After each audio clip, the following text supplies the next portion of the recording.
दोस्तों, किसी ने क्या खूब कहा है कि वक्त अच्छा हो तो मंजिल मिल ही जाती है और इरादा पक्का हो तो मदद मिल ही जाती है।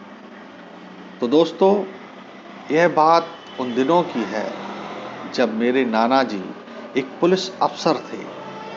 उनके रिटायरमेंट में अभी कुछ महीने ही बाकी थे। उन्होंने अपनी जिंदगी का यह न भूलने वाला किस्सा बताते हुए कहा, मैं और मेरा एक सहपाठी अनार सिंह नाइट ड्यूटी पर थे।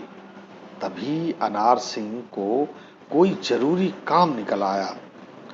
मैं अकेला ही अपनी एरिया में पेट्रोलिंग करने लगा। जब मैं बस स्टॉप को जाने वाले पुराने रास्ते की तरफ गुजर रहा था तो मुझे वहां एक औरत दिखाई पड़ी जो मुझे हाथ देकर रोकने के लिए कह रही थी।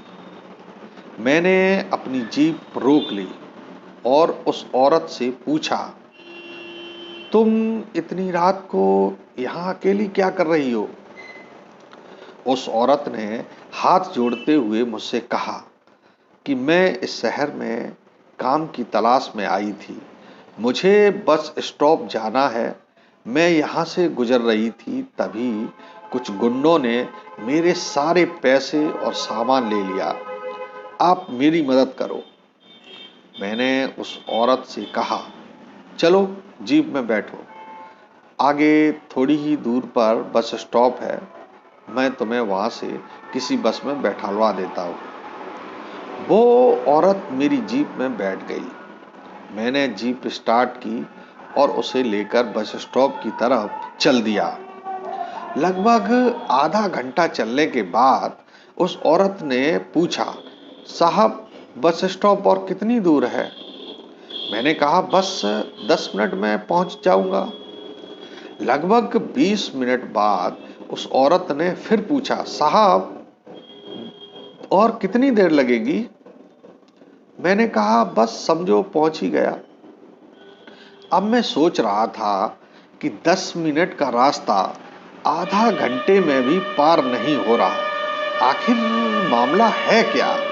ऊपर से यह औरत बार बार पूछ रही है, और कितनी देर लगेगी और कितनी देर लगेगी। मैंने लगभग 10 मिनट और जीप चलाई। तभी मेरी नजर मेरे सामने लगे शीशे पर पड़ी। मुझे वो औरत पीछे बैठी दिखाई नहीं पड़ रही थी।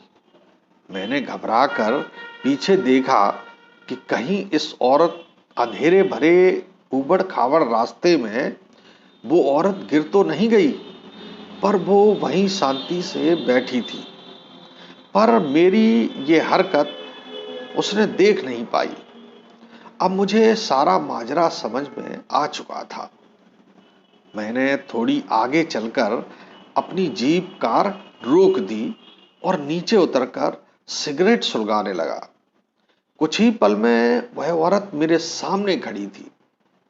उसने मुझसे पूछा, साहब आपने गाड़ी क्यों रोक दी? मैंने उससे कहा, गाड़ी में कोई खराबी आ गई है। बस सामने थोड़ी ही दूर पर बस स्टॉप है, तुम पैदल ही निकल जाओ। उसने मुझसे कहा कि मेरे पास पैसे तो है ही नहीं। मैंने उसे 20 रुपए अपने पर्स से निकाल कर दिए। फिर वो औरत वहां से चली गई। मैंने अपनी एक सिगरेट सुलगाई और उसे खत्म करता हुआ जीप से आगे बढ़ गया।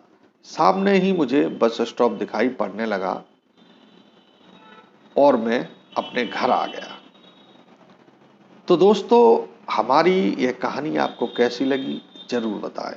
नमस्कार।